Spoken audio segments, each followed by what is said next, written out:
What to do with your money before getting married. Almost half of all marriages in America end in divorce, and the number one cause isn't cheating. It isn't falling out of love. It's money. Specifically, it's couples who never had the money conversation before they walk down the aisle. So if you're engaged in a serious relationship or even just thinking about what to do with your money before you tie the knot, this video could literally save your marriage before it even starts. Here's the hard truth. Most people spend more time planning their wedding than planning their financial future together. The average American wedding costs over $30,000. $30,000.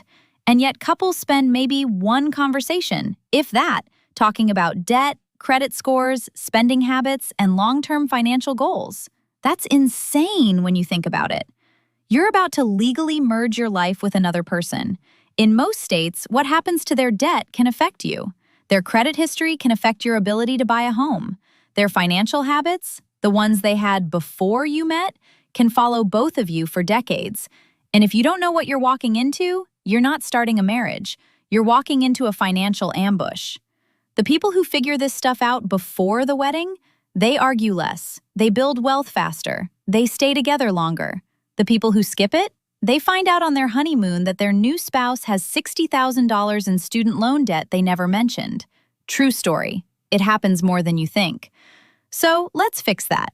Here are the 7 things you absolutely need to do with your money before getting married. Number 1, pull your credit reports, both of you. This is the first thing you need to do, and most couples skip it entirely. Before you do anything else, before you combine accounts, before you apply for a mortgage together, before you even finalize the wedding date, you both need to see each other's credit reports. Go to annualcreditreport.com. It's free. You can pull your full credit report from all 3 bureaus, Equifax, TransUnion, and Experian, at no cost. Your credit score affects your interest rates, your ability to rent an apartment, get a car loan, get a mortgage. When you get married, your individual credit scores don't automatically merge. But when you apply for things jointly, both scores matter. Here's a real-world example. Say you have a 750 credit score, and your partner has a 590. When you apply for a home loan together, lenders typically use the lower of the 2 middle scores. That 590 could cost you hundreds of extra dollars per month in mortgage interest. Over a 30-year loan, we're talking about potentially tens of thousands of dollars more paid in interest, just because you didn't know about that score before getting married. But here's what most people don't know. A lower credit score isn't a deal breaker. It's a starting point. If you find out your partner has a lower score before the wedding, you have time to fix it. Pay down balances, dispute errors, get authorized user status on a card with a good history. You can move a credit score significantly in 12 to 18 months if you're strategic. The key is knowing the problem exists before it costs you money. Number 2, have the full debt disclosure conversation. This is the one people dread the most, and it's the most important one. Before you get married, both of you need to lay out every single debt you have. Student loans, car loans, credit card balances, medical debt, personal loans, money borrowed from family, all of it. No secrets. Here's why this is non-negotiable. In about 42 states, any debt you bring into a marriage stays your debt. But debt accumulated during the marriage, that can become joint debt depending on your state's laws. And in community property states like California, Texas, and Arizona, debt one spouse takes on during the marriage can be collected from both spouses. You need to understand which state you're in and what the rules are. But beyond the legal side, hidden debt destroys trust. There's a term, financial infidelity, where one partner hides financial information from the other. A survey from creditcards.com found that roughly 40% of Americans in a relationship admit to financially deceiving their partner. 40%. That's not a small number. And when that deception comes out, and it almost always does, it does real damage to the relationship. So have the conversation. Write it all down, both of you. Total debt, minimum payments, interest rates, lay it on the table. It's uncomfortable for about 20 minutes, but it prevents years of financial stress and resentment. Number 3, align on your financial personalities. Here's something nobody talks about when they tell you what to do with your money before marriage. It's not just about the numbers, it's about the mindset behind the numbers. People have fundamentally different relationships with money. Some people are savers, they feel anxious when their bank account dips below a certain number. Some people are spenders. They live in the moment, they enjoy experiences, they're not wired to think about next year. Neither type is wrong, but when a hardcore saver marries a hardcore spender without talking about it first, that's a recipe for constant conflict. Here's a concrete example. Sarah and Mike get married. Sarah grew up watching her parents stress about bills, so she saves aggressively, 15% of every paycheck. Mike grew up in a household where spending money meant success and happiness, so he spends freely. After 6 months of marriage, Sarah is furious that Mike bought a $1,400 television without telling her. Mike is baffled. He makes good money, why can't he spend it? Neither of them is a bad person, but they have incompatible financial worldviews that they never discussed. Before the wedding, sit down and each answer these questions separately, then compare. What does money mean to you? Security, freedom, success? How much should you save each month? Is there a dollar amount where you need to consult your partner before spending? What does retirement look like to you? These conversations feel uncomfortable at first, but they are genuinely more important than picking the right centerpieces for your reception. Number 4, set up the right account structure for your marriage. One of the biggest practical decisions you'll make is how to handle your bank accounts after you get married. And there's no single right answer, but there are wrong answers, and most couples stumble into them by accident. Here's what the data actually shows. A study published in the Journal of Consumer Research found that couples who pooled all of their money into joint accounts reported higher relationship satisfaction than couples who kept everything separate. Why? Because full financial transparency reduces suspicion and increases teamwork. You're literally on the same team with the same pot of money. But here's what most people don't know. You don't have to choose between full pooling and full separation. The most successful system many financial planners recommend is actually a 3-account structure. One joint account for shared expenses, mortgage or rent, utilities, groceries, vacations, savings goals, and then 2 individual accounts, one for each spouse with a set monthly, no questions asked personal spending allowance. This way, you have full visibility into the household finances, but each person still has individual autonomy. You want to buy expensive sneakers? That comes out of your personal account. No permission needed, no judgment. This structure eliminates the majority of day-to-day money arguments. Before the wedding, decide together. What percentage of each paycheck goes into the joint account? What's a reasonable personal spending allowance for each of you given your income?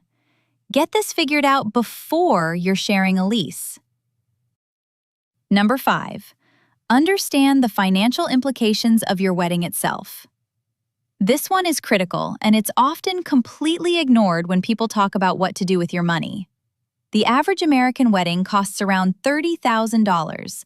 Some couples spend $50,000, $60,000, even $100,000 on one day. And increasingly, couples are funding these weddings with debt. A Wedding Wire survey found that nearly 75% of couples go over their original wedding budget. And a significant portion put wedding expenses on credit cards they don't pay off for years. Think about what that actually means. If you put $30,000 on a credit card at 20% interest and pay the minimum each month, you could be paying that off for over a decade. You're starting your marriage already in a financial hole, together, before you've even had your first anniversary. Now, nobody's saying you can't have a beautiful wedding, but you need to decide together, how much can we actually afford to spend, and what will we not compromise on our financial future for? Maybe the venue is non-negotiable. Maybe the floral arrangements are. Draw those lines deliberately. Here's the concrete framework. Take your total saved wedding budget, allocate 80% to things that matter most to both of you. Reserve 20% as a buffer, because costs always go over. And make a joint agreement. We will not go into debt for this wedding beyond what we can pay off in 6 months. That one rule protects your financial foundation before you've even started building it together. Number 6, build a joint emergency fund before the wedding. Most people think about this individually. They know they should have 3 to 6 months of expenses saved. But here's what almost nobody talks about. Your emergency fund math changes when you get married. When you're single and you lose your job, your personal emergency fund covers you. When you're married and you lose your job, your household emergency fund needs to cover both of you. Rent, utilities, groceries, insurance, car payments, all of it. The numbers are bigger. And the safety net needs to be bigger too. Here's what most people don't know. The transition period around getting married is actually one of the riskiest times financially for a couple. You're potentially moving, merging finances, maybe one person is changing jobs to relocate. There are unexpected costs everywhere. Wedding vendors who underdelivered, deposits you didn't get back, new household items you need to buy together. The goal before your wedding day should be to have at least 3 months of combined household expenses in a high-yield savings account, jointly held, not each, combined, as a household.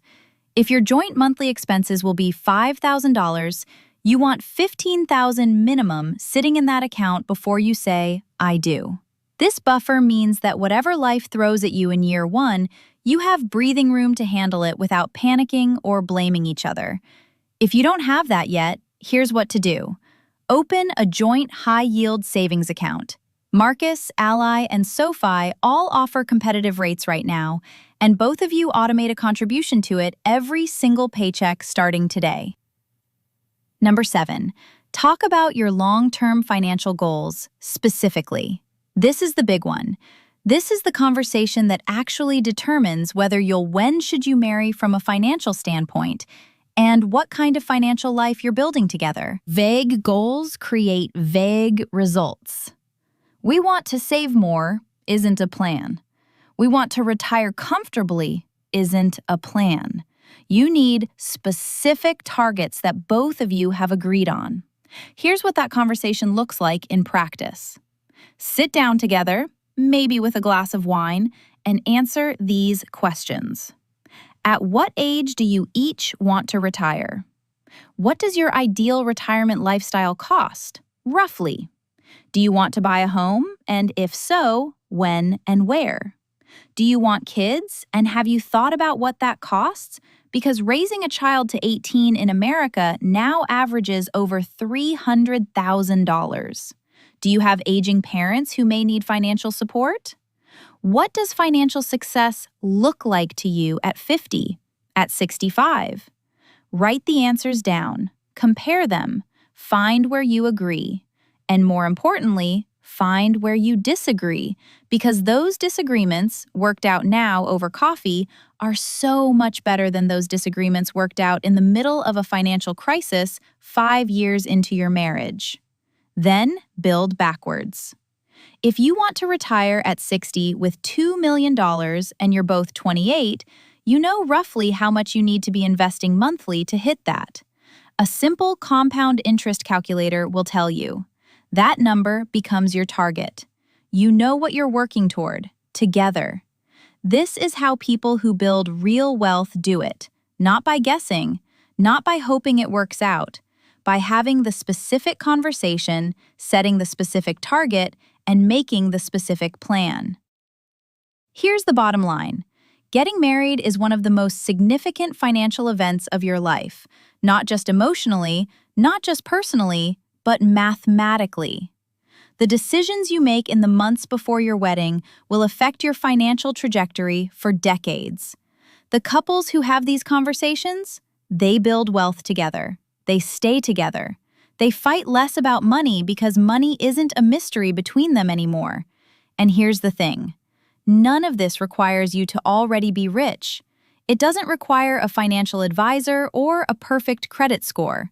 It just requires two people who respect each other enough to be honest and to do the work before the wedding, not after the problems start. You've got the roadmap now. pull the credit reports,